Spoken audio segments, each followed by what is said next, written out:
Good morning. I'm Father Andrew Spiro. I'm one of Father Roger's classmates when we were in the seminary together, not law school, but in the seminary. And we graduated together and were ordained together. And so once in a while he'll call me and ask me if I would just kind of say Mass here, and he can be doing other ministries. And so I said, of course, I'll always come here to St. Hilary's. I've always enjoyed coming here. I was going to say it gets cold in the city, but it's been kind of warm all the time in San Francisco this whole summer. But it's good to be up here to celebrate Mass with all of you. So welcome back to our series called Fear Not, and we're talking about how to manage fear through faith. And today I want to talk with you, about turning to God instead of other people to take care of whatever is making you afraid.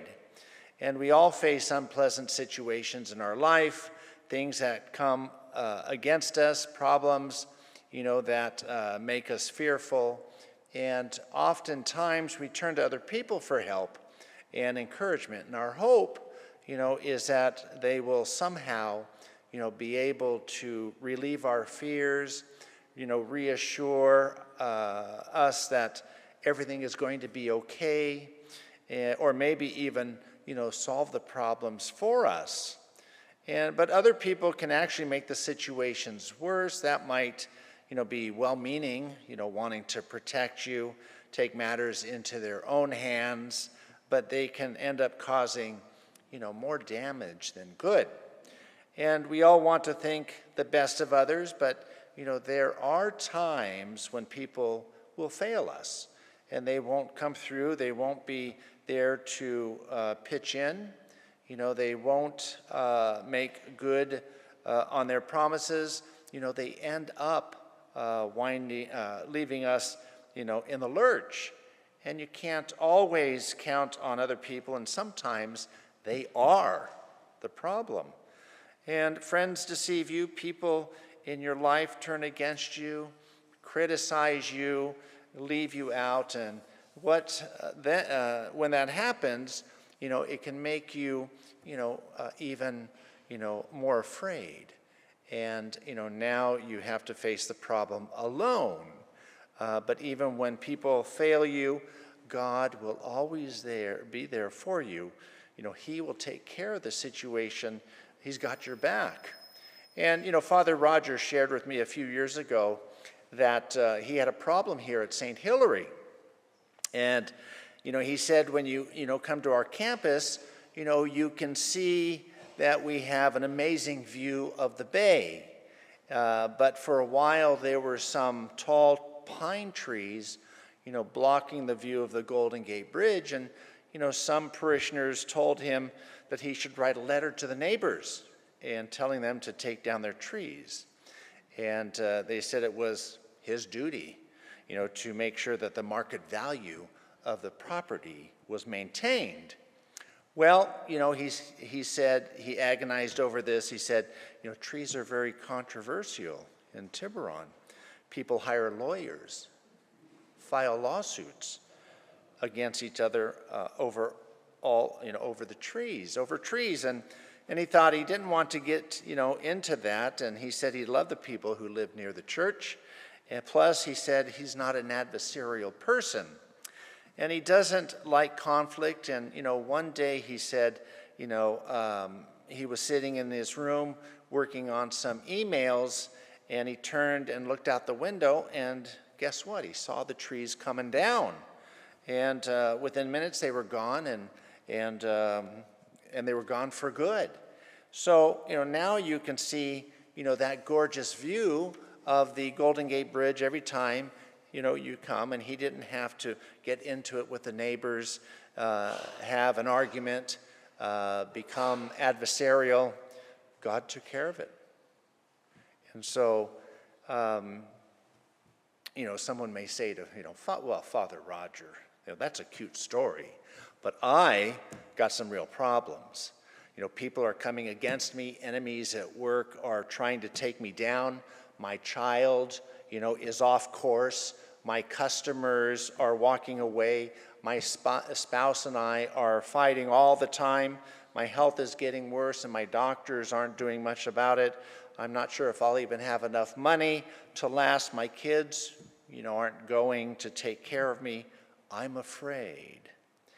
But can I tell you, other people may disappoint you, threaten you, try to harm you, but God's going to take care of it for you. He walks with you through that difficult season. He will never leave you. And when you look back on the troubling times, you'll see, that God it was God who did the heavy lifting. And in the scriptures, we have three, foreign powers ganged up against the tiny nation of Israel. And when the people, first came into that land, God told them, not to engage in battle with the Moabites, the Ammonites, and the Meunites. They were related to the Israelites, and God had already given them their portion of the land, and he wasn't going to take it away.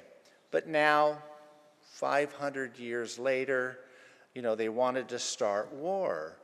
And King Jehoshaphat got word that they were coming against him, and he was completely outnumbered. He was frightened and told everyone in the kingdom to fast and pray. He stood in the house of the Lord and cried out, "We are at a loss what to do, so our eyes are turned toward you." And God then said, "Do not fear or lose heart, for the battle is not yours, but God's." And the next day, those three powerful enemies came against the king and his people. But on the battlefield, they started fighting among themselves and destroyed each other. And King Jehoshaphat and his men didn't have to fight at all. God took care of it all. And when evil comes into our lives, it can frighten us. We can feel outnumbered, threatened, maybe under the gun. When the people you thought, you could count on betray you, let you down, disregard your suffering, leave you to your own devices, God will step in at the right time. And he's going to take care of that problem for you. And he'll work the evil out of your life, and you won't even have to lift a finger. Father Roger told me another story. He says there was a partner in his law firm before he left for the seminary, and all the junior lawyers were afraid of this partner. They dreaded being assigned to one of his cases, and he was a tough litigator, but even tougher on the attorneys who worked for him. And he made them stay on weekends with little or no notice or concern for their personal circumstances, and he forced them to rewrite their briefs from scratch. His red pen was notorious, and if they got something wrong or if they made a mistake, he would publicly humiliate them. And it's not Father Roger's desire to place a call to call anyone evil, but he said it sure felt like he kept thinking if he was ever transferred to his team, Father Roger, didn't know how he would cope, how he would survive. And he said one by one, the junior lawyers started leaving the firm, and they couldn't take the abuse any longer, but Father Roger had nowhere to go. He had not been looking for another job. He felt trapped. He felt scared. And pretty soon he knew he'd get that call. They said, "We need you to work with that problem partner." And Father Roger knew it was coming, and there was, no one else that could be assigned to him. And he had just gotten another big case, and Father Roger kept praying and God is, God saved me from this evil situation.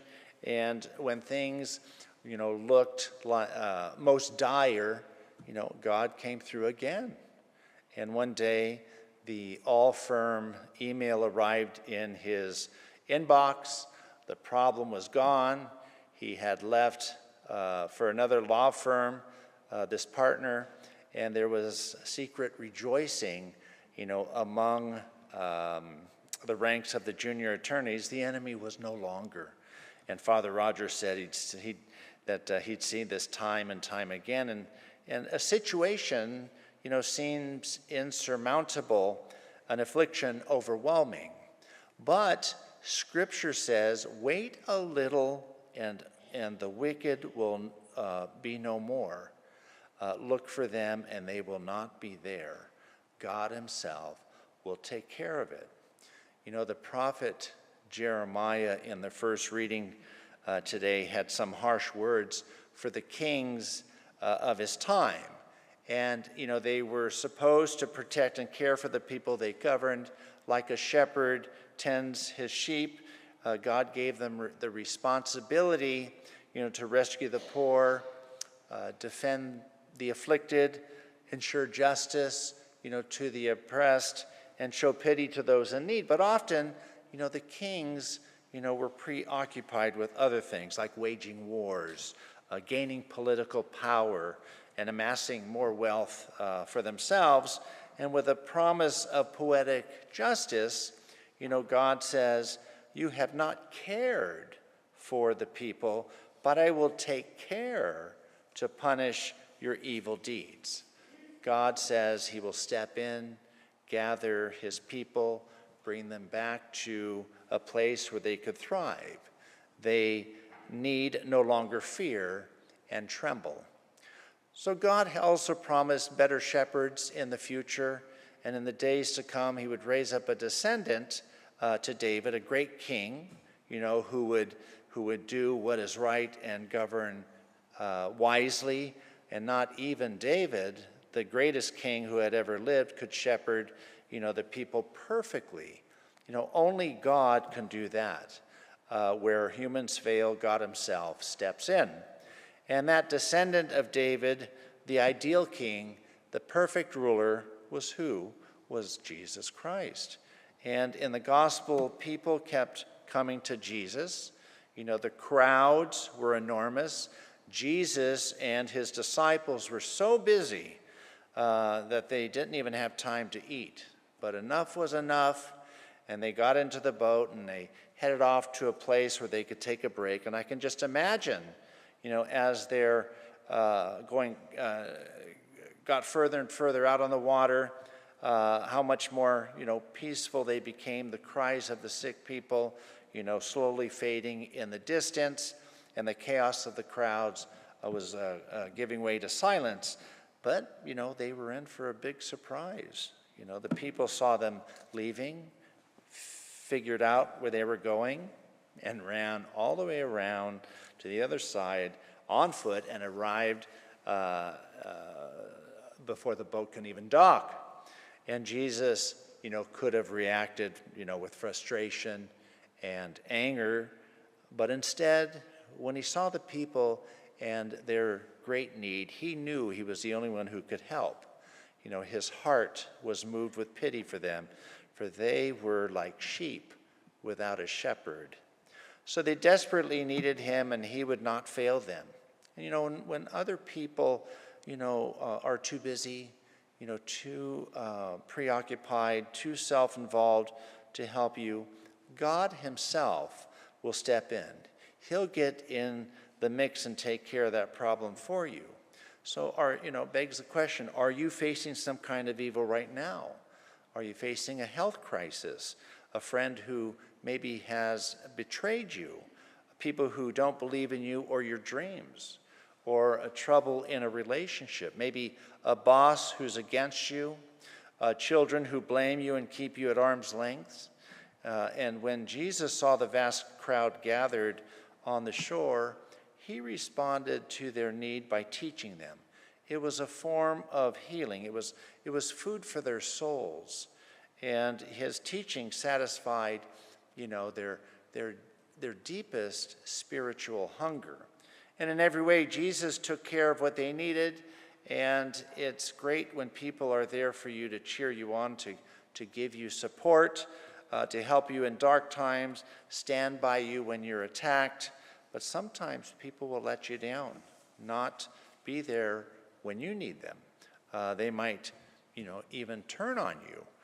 You might feel like Jehoshaphat, outnumbered, overwhelmed, too weak to handle the crisis. But, can I encourage you? God doesn't need those people to make things better for you. God doesn't need those people to make things better for you. He doesn't need anyone else to open the right doors for you. He doesn't need more staff. He doesn't need extra manpower to get the job done. He sees what you're going through. He sees your fears. He knows you're afraid. His heart is moved pity for you because he loves you. And when other people desert you, give up on you, can't help you, fear not. God himself will take care of it for you. Now, do your part and trust.